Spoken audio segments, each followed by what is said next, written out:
ენის განვითარების ძირითადი ხაზი შეიძლება წარმოუდგინოთ როგორც განვითარება სინთეზური ტიპიდან ანალიზური ტიპამდე. ურთიერთგამორიცხავი შეხედულებები ყოველთვის არსებობდა ენის განვითარების საერთო მიმართულების შესახებ. იაკობ და ვილჰელმ გრიმები, იოჰან ჰერდერი და სხვა რომანტიკოსები ენათა მიერ სინთეზურობის დაკარგვას, გადაგვარება და დეგრადაციას მიიჩნევდნენ. ცნობილი დანიელი ენათმეცნიერი ოტო ესპერსენი მეორე მხრივ საპირისპირო შეხედულებებისა იყო. იგი მიიჩნევდა, რომ ენაში მიმდინარე დიაქრონული პროცესები არსებითად მის დახვეწებში და პროგრესში მდგომარეობს და ენის ეფექტიანობის უცვლელობას დასწვევს. ენის ევოლუცია, პროგრესი თუ გადაგვარება. ენის ანალიზური მიმართულებით განვითარება ჩვენი აზრით ენის გადაგვარებას და დეგრადაციას კი არ იწვევს, არამედ მას უფრო ქმედიცა და გამოსახულს ხდის და აზრის მკაფიოდ და გასაგებად გამოთქმის აუცილებლობითაა განპირობებული. მაგალითისთვის ძველი ინგლისური, ანგლო-საქსონური ენისა და თანამედროვე ინგლისური ენის სისტემათა შედარება გამოდგება. მოქმედების დასრულებულობისა და გამძლეობის უმცირესი ნიუანსების გამოხატვის თვალსაზრისით თანამედროვე ინგლისურის და თავის ანგლო-საქსონურ წინაპართან შედარებით გაცილებით უფრო ეფექტიანი და გამოსახველია. ანგლო-საქსონში მხოლოდ 2 გრამატიკული დრო აწყვავ და წარსული იყო, მაშინ როდესაც თანამედროვე ინგლისურში დაახლოებით 16 გრამატიკული დრო ფენს გამოიყოფა. ვერც იმას ვიტყვით, რომ არსებითებისა და ნაცვალსახელების ბრუნების რედუცირებას ინგლისური ენის გამოსახველობა რაიმენაირად შემცირებინოს. შესაბამისად, ჩვენ ოტო ესპერსენის მოსაზრებისკენ ვიხერებით და მიგვაჩნია, რომ დროთა განმავლობაში ენა იხვეწება და უფრო გამოსახველი ხდება. ანალიტიზმის წარმოქმნა როგორც ენის განვითარების ისტორიული კანონზომიერება. ფაქტია, რომ ენათა განვითარება სინთეზური ტიპიდან ანალიზური ტიპზე თანდათანობით გადასვლის გზით ხდება. ამაში უბრალოდ ენათა განვითარებაზე დაკვირვება და ენების დიაქრონულ ჭრილში განხილვა გვაწმუნებს. ანალიზური კონსტრუქციები შეიძლება ისეთ არქაულ სინთეზური აგებულებით გამორჩეულად მიჩნეულ ენებშიც კი აღმოვაჩინოთ, როგორც გოთური და ანგლო-საქსონურია. ვულფილას გოთურ სახარებაში გვხვდება შემდეგი ტიპის კონსტრუქციები. ხედავთ ეკრანზე, დავიწყოთ ჯერჯერობით ამის საკითხს. მაგალითად, ამ მოყოლა წინადადებებში სტანდარტს, სიტანს და ვარმიანს გოთურის ნების სტანდარტ გომას სიტანჯდომა და ვარმიან გათბობა აწყვო დროის მიმღეობებია და ეს კონსტრუქციები თანამედროვე ინგლისურად სიტყვასწორებს რომ თარგმნოთ მივიღეთ was standing, unsitting and warming himself. როგორც ვიცი, თანამედროვე ინგლისურ გრამატიკაში ამგვარ კონსტრუქციებს ნამყოფ გაგრძობითი დროები past continuous tense ეწოდება. შესაძლოა აქ სახარების ბერძნული ორიგინალის გავლენასთან მქონდეს საქმე. ბერძნულ ტექსტშიც, რომელიც გოთური თარგმანის წყაროდ ითვლება და ლათინურ ვულგატაშიც იოანეს სახარების შესაბამის ადგილებში აწყვო მიმღეობებია ნახმარი. En de geo petros met avton estos termenomenos. ლათინურად ეს არის, როგორც et autem cum eis et petrus stans et Alifatiense.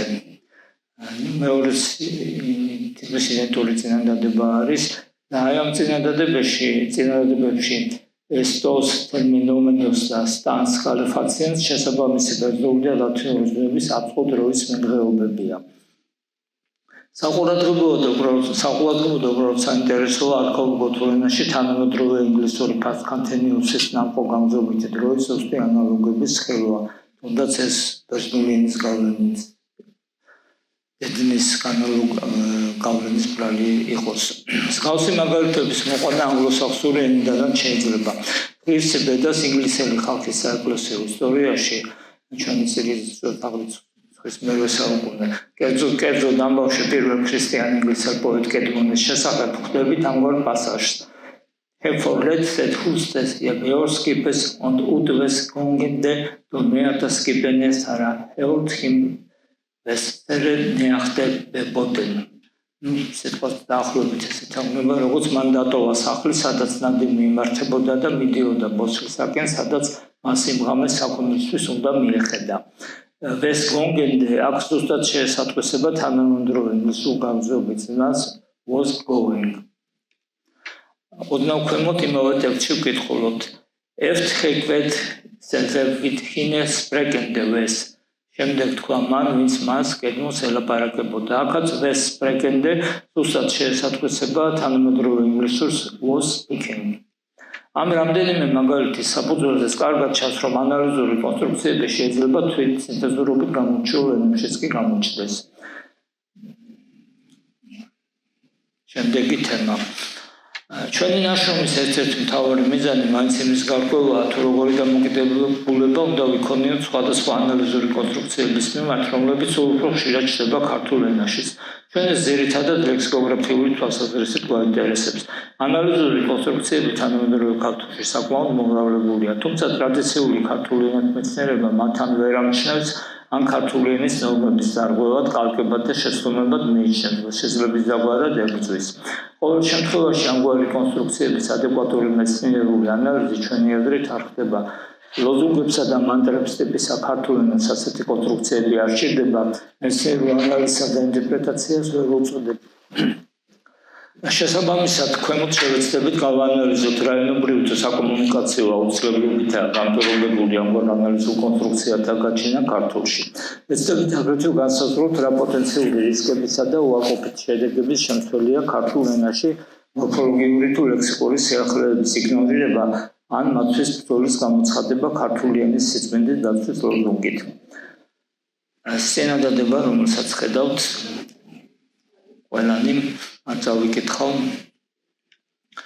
ამით შეხედვით უწყინარ ფრაზას დიდი ინგლისურ-ქართული ონლაინ ლექსიკონის ბლოგზე რამდენიმე წლის წინ შემდეგი კომენტარები მოხდა სავარაუდოდ კონსერვატიული სტილისტური შეხედულებების მქონე ინტერნეტ მომხმარებელთაგან. განცხადება გაკეთდა სტილისტური ხარვეზე და სწორი ვერსიაა განაცხადეს, სტილი და ორთოგრაფია დაცული გვაქვს.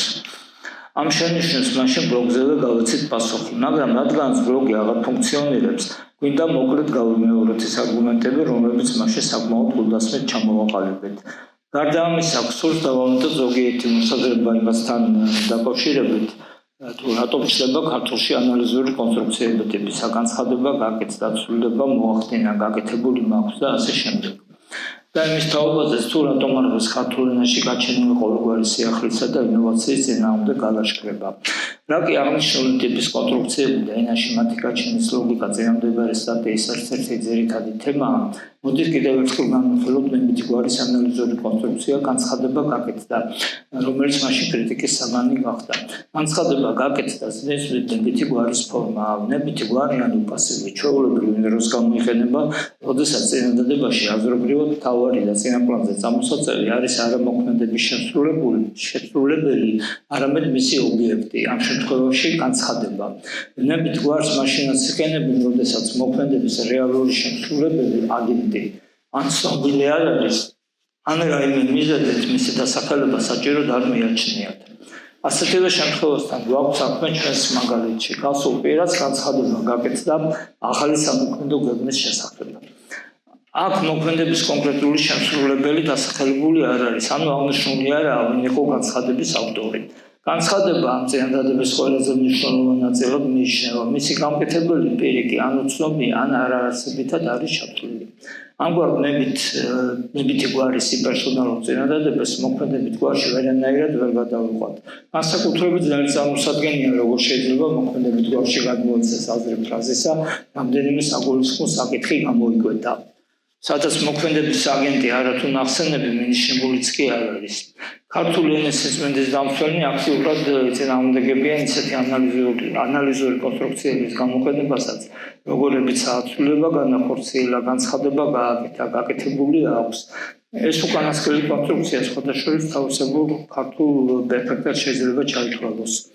ამ მოკლე პრეზენტაციის ფარგლებში დეტალებს ზედმეტად ვერ ჩავუყრდებით, მაგრამ არაერთი მაგალითის, რომლებიც უცხოურ სტატიაში გვაქვს მოყვანილი საფუძველზე, თვალნათელ შეიძლება იმის დემონსტრირება, რომ ხშირად ამგვარი ანალიზური კონსტრუქციების გამოყენება უბრალოდ აუცილებელია, როგორც ზემოთ კონსტრუქციის განცხადება გაკეთეს შემთხვევაში დავწყვეტით. ზოგადად ენებში არა მარტო ქართულში ანალიზური კონსტრუქციების გაჩენა სწორედ ამგვარი აზრობრივი ნიუანსების გადმოცემის აუცილებლობა იწვევს ხოლმე. როგორც გვახსოვს, ანალოგიურმა კონსტრუქციებმა ჯერ კიდევ გოთურსა და ანგლო-საქსონში იწყო გამოჩენა. რაზეც ეროვნულ თქონდა საუბარი. ამდენად ამ ტიპის ანალიზური კონსტრუქციები, კალკები და სტილისტური ხარვეზები კი არ არის, არამედ ენობრივი საკომუნიკაციო აუცილებლობის შედეგად წარმოქმნილი შესიტყვებებია, რომელთა ხმარებას აზრის, რაც შეიძლება მკაფიოდ და გასაგებად გამოხატვის საჭიროებითაა ნაკარნახები. კიდევაც რომ დავუშვათ, რომ 100 ან 200 წელს წინ ქართულში ნაკლებად ხშირი იყო პერსონალური წინადადებების ან ნებითი გვარის ხმარება, ეს იმას სულაც არ ნიშნავს, რომ დღეს მათი გამოყენება რაიმე სახის სტილისტურ ხარვეზად ან შეცდომად უნდა ჩაითვალოს. ენებს ზოგადად ცვალებადობა ახასიათებს და უღრესად გულგულო იქნებოდა გვეფიქრა, რომ ენათა განვითარების ზოგადი კანონზომიერებანი ქართულ ენაზე შეიძლება აუცილდებოდეს.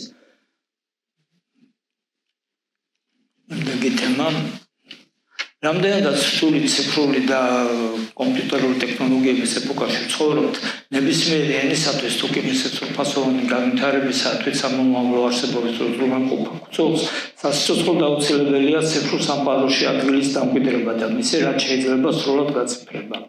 ჩვენ შემთხვევაში ეს აგრეთვე გულისხმობს სრულფასოვანი ორენოვანი ქართული უცხოური და უცხოური ქართული ლექსიკონების შექმნას, რომლებშიც ქართულ ენაში დღეისათვის რეალურად არსებული სიტუაცია, დღევანდელი ქართულის რეალური ლექსიკური მარაგი და რეალური მორფოლოგია იქნება ასახული.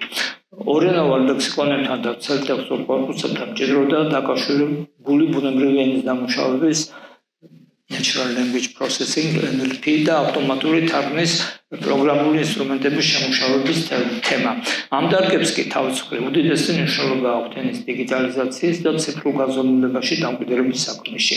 თუ რომელიმე ხშირად ხმარებული ან აქტუალური ქართული სიტყვა, გამოთქმა ან კონსტრუქცია, კალკად ან სტილისტურ ხარვეზად იქნება მიჩნეული საუკუნეების წინანდელი ენობრივი ნორმებიდან და დოგმატური წარმოდგენებიდან გამომდინარე, რის გამოც ქართულ ლექსიკონებსა თუ ტექსტურ კორპუსებში ვერ მოხდება, ეს ამ ლექსიკონებისა და კორპუსების ეფექტიანობასა და რეპრეზენტატიულობას მნიშვნელოვნად დააქვემდებს. სამწუხაროდ, სწორედ ასეთ სურათს ვხედავ თანამედროვე ქართულ ენაში. ბოლო ათწლეულების განმავლობაში ხშირად ხმარებული არაერთი ქართული სიტყვა შეტანილი არაა თანამედროვე ქართულ განმარტებაში და ქართულ უცხოენოვან ლექსიკონებში.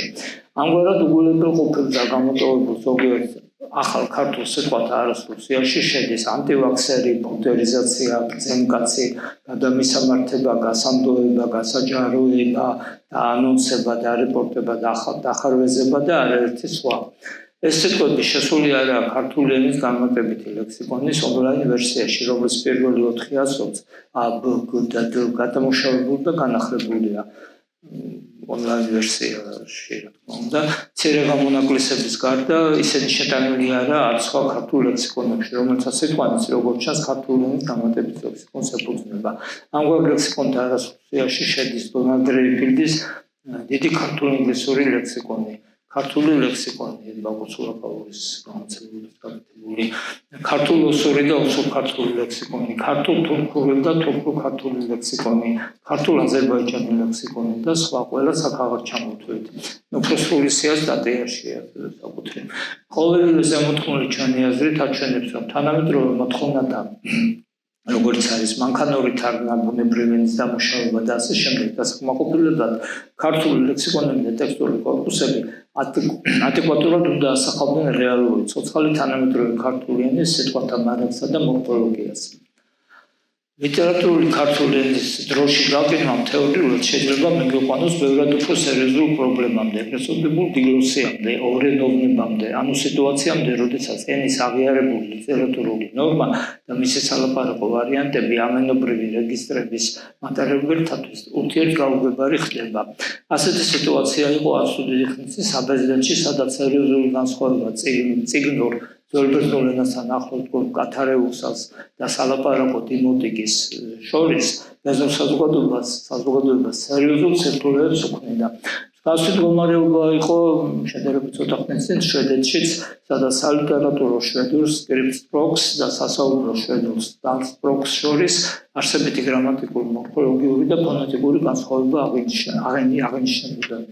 ამგვარი დიგლოსიისა და მის მიერ გამოწვეულ პრობლემათა დაძლევა კი ორივე ამ ქვეყანაში საკმაოდ კვლევური პროცესი გამოდგა. დიგლოსიის მძიმე შემთხვევად შეიძლება ჩაითვალოს პერიოდი საფრანგეთის ისტორიიდან, სადაც მე-16 საუკუნემდე ფრანგული ენა ლათინურის დამახინჯებულ თუ ბარბაროსულ ფორმად ითვლებოდა, ხოლო ოფიციალური ენა ლათინური იყო. ამ რამდენადმე კურიოზულ ვითარებას ბოლო მოუღო საფრანგეთის ფრანსუა პირველმა, რომელმაც 1520 წელს ფრანგული ქვეყნის ოფიციალური ენად გამოაცხადა და სახელმწიფო დაწესებულებებში მისი გამოყენება სავალდებულო გახადა. სასურველია სწორი წიგნეული ქართულისგან არავინ შეგვიქმნას ახალი ლათინური ან კათარეუსა, რომელიც ქართული საზოგადოების ცოცხალ სასაუბრო ენაზე მეტყველო ნაწილისთვის გაუგებარი იქნება. იმედია მოხერხდება სწორი ბალანსის მიგნება ენის ბუნებრივ დიაქრონიულ განვითარებასა და შედარებით ძველი და ტრადიციული ენობრივი ნორმების დაცვას შორის.